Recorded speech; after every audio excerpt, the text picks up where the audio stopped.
Hello and welcome to this edition of Y-PAC CityCast. I'm Randy Beeler. Yakima City Council member Dulce Gutierrez, who represents District Number 1, was recently recognized as a role model when she was presented the University of Washington's Samuel E. Kelly Ethnic Cultural Center's Sapphire Distinguished Alumni Award at a gala in Seattle. Gutierrez, who was elected to a 4-year term on the Yakima City Council in 2015, was one of the honorees during the Kelly Ethnic Cultural Center's annual awards gala in mid-May. The Sapphire Distinguished Alumni Award was presented to Gutierrez for her advocacy efforts that reflect the values of the Kelly Ethnic Cultural Center and provide a model for University of Washington student leaders to aspire to. The awards gala, which was held at the Samuel E. Kelly Ethnic Cultural Theater in Seattle on May 17th, also marked the 45th anniversary of the Kelly Center.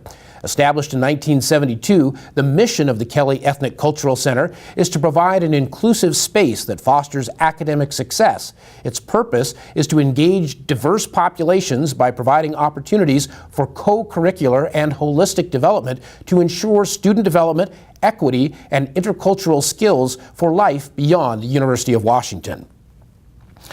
On February 6, 1889, Freelove Augusta Tuft passed away.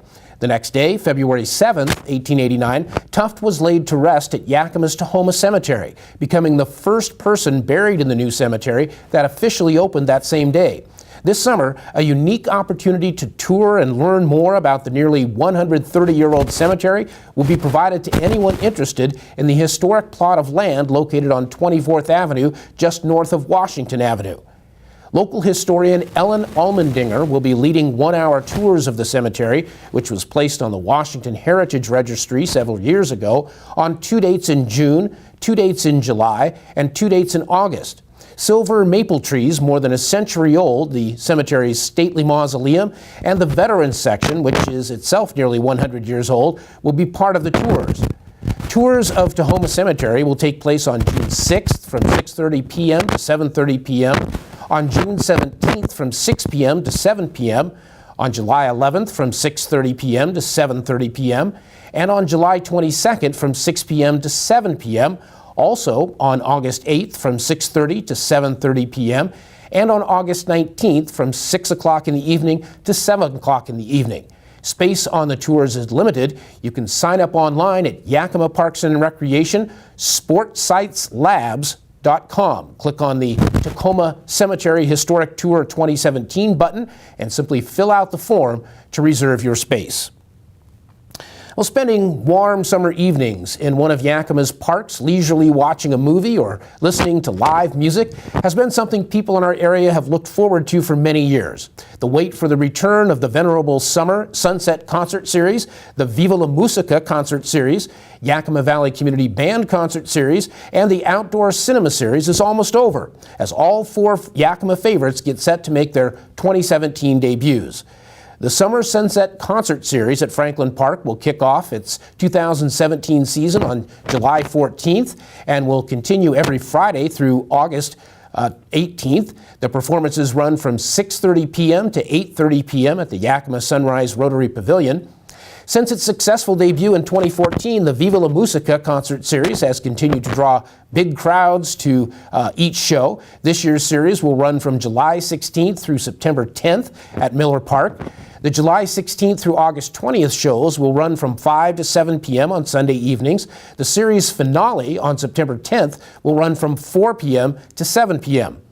The Yakima Valley Concert Band Series begins its 2017 run of free Wednesday evening performances at Randall Park on June 28th. Performances, which will continue through July 26th, start at around 7 p.m. and last about an hour. As is tradition, the Yakima Valley Community Band will also play a special concert to celebrate our nation's birthday, beginning at 7 p.m. on the 4th of July, which this year falls on a Tuesday. And Chesterly Park will host this year's free Outdoor Cinema Series, which will feature nearly new releases every Sunday from July 16th through August 20th. Outdoor Cinema Series movies begin at sunset, which is usually around 8:30 p.m. All of the concerts and movies are free and family-friendly. To see a complete lineup of shows, check out the Yakima Parks and Recreation Summer Program Guide online at yakimaparks.com. When we come back, Yakima Fire Department Lieutenant Joe Burbank will tell you that as weather in our area warms up, danger lurks as people try to cool down. You're watching Y-PAC's CityCast.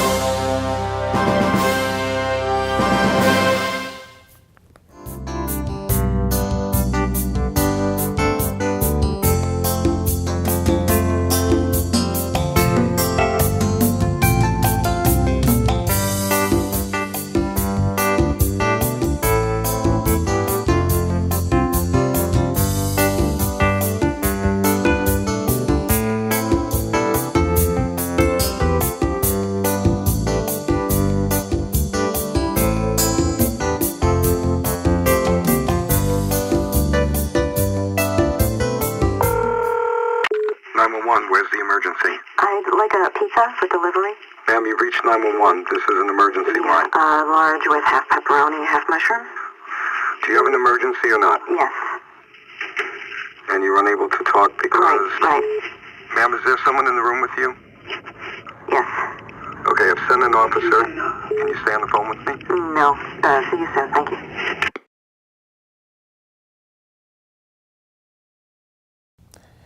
The long-awaited warm weather seems to have finally come to the Yakima community after a long and tough winter. More heat often means people try to cool off in local bodies of water, but that is often not a good option. To tell you more, here's Yakima Fire Department Lieutenant Joe Burbank. I'm Lieutenant Joe Burbank, the training lieutenant for the Yakima Fire Department. I want to talk to you today about some water safety. The weather's getting hot. People want to go swimming and cool down.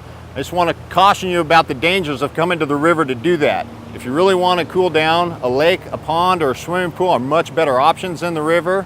As you can see, our river here in town, we've got debris everywhere. The current's really swift. The water's very cold. It's still snow melt and runoff. So you think you can wade out and all of a sudden you get swept downstream. The coldness attacks you so you can't even swim your way out because you start losing your motor function, and then you get stuck in one of these log jams, and that has a very poor outcome. People often want to float the river down here, and they're usually doing it in stuff that's designed for a swimming pool or a lake that's really thin rubber that pops as soon as it hits rocks or debris, and then they're stranded. Life jackets are a crucial part anytime you're near the water. The safest spot to come cool down though is not here at the river. It's in a lake, a pool, or a pond. If you really want to go floating the river, the Yakima River Canyon is a much safer spot than our river here. It's not loaded with all the debris, and always have a life jacket when you're out on the water. That truly saves lives. You might be a good strong swimmer, but you hit your head on a rock and you're unconscious, that life jacket's going to save your life. On behalf of the Yakima Fire Department, have a safe summer. Thank you, Lieutenant Burbank, and thank you as well for joining us for this edition of Y-PAC CityCast. The City of Yakima has multiple opportunities for you to learn more about what's going on with the City Council, city programs and services, fun activities in our area, and much more. The city's website at yakimawa.gov includes pictures, videos, and other important information about what's happening in our area. The official City of Yakima Facebook page will link you up with resources that will keep you up to date with news and information. And the official City of Yakima Twitter feed provides a quick and easy way to stay in touch with the city no matter where you may be. Visit the City of Yakima website, find us on Facebook, or follow the city on Twitter. Thank you for tuning in for this edition of Y-PAC CityCast. I'm Randy Beeler. Take care.